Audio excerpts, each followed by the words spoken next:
जय श्री हरि प्यारे भक्तगणों, आप सभी का स्वागत है आपके अपने चैनल कहानी सुनो में। कहानी सुनो में आज की हमारी कहानी है द्रौपदी का जन्म कैसे हुआ था और आखिर उन्हें 5 पति क्यों मिले थे। इसके पीछे कौन सी पौराणिक कथा है, चलिए आपको बताते हैं। महाभारत ग्रंथ के अनुसार एक बार राजा द्रुपद ने कौरवों और पांडवों के गुरु द्रोणाचार्य का अपमान कर दिया। गुरु द्रोणाचार्य इस अपमान को भूल नहीं पाए, इसलिए जब पांडवों और कौरवों ने शिक्षा समाप्ति के पश्चात गुरु द्रोणाचार्य से गुरु दक्षिणा मांगने को कहा तो उन्होंने उनसे गुरु दक्षिणा में राजा द्रुपद को बंदी बनाकर अपने समक्ष प्रस्तुत करने को कहा। पहले कौरव राजा द्रुपद को बंदी बनाने गए, पर वो द्रुपद से हार गए। कौरवों के पराजित होने के बाद पांडव गए और उन्होंने द्रुपद को बंदी बनाकर द्रोणाचार्य के समक्ष प्रस्तुत किया। द्रोणाचार्य ने अपने अपमान का बदला लेते हुए द्रुपद का आधा राज्य स्वयं के पास रख लिया और शेष राज्य द्रुपद को देकर उसे रिहा कर दिया। गुरु द्रोण से पराजित होने के उपरांत महाराज द्रुपद अत्यंत लज्जित हुए और उन्हें किसी प्रकार से नीचा दिखाने का उपाय सोचने लगे।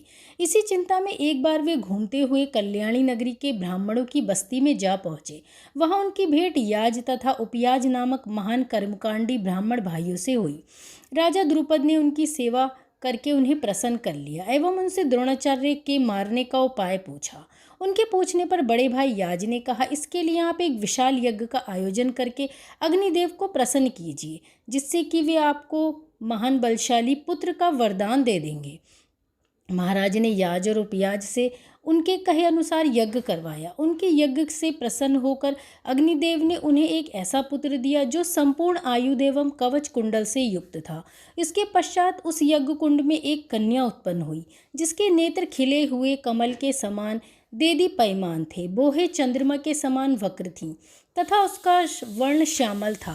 उसके उत्पन्न होते ही एक आकाशवाणी हुई कि इस बालिका का जन्म क्षत्रियों के संहार और कौरवों के विनाश के हेतु हुआ है।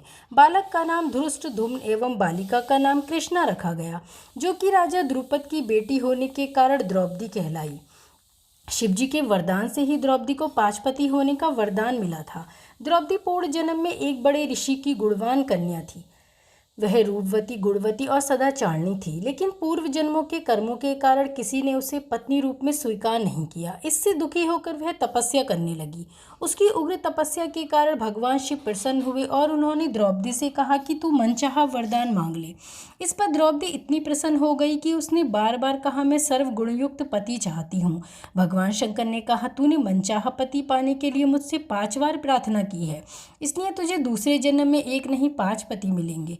तब द्रौपदी ने कहा, मैं तो आपकी कृपा के से एक ही पति चाहती हूँ। इस पर शिवजी ने कहा, मेरा वरदान व्यर्थ नहीं जाता, इसलिए तुम्हें 5 पतियों की प्राप्ति होगी। और इस तरह से द्रौपदी 5 पतियों की पत्नी बनी।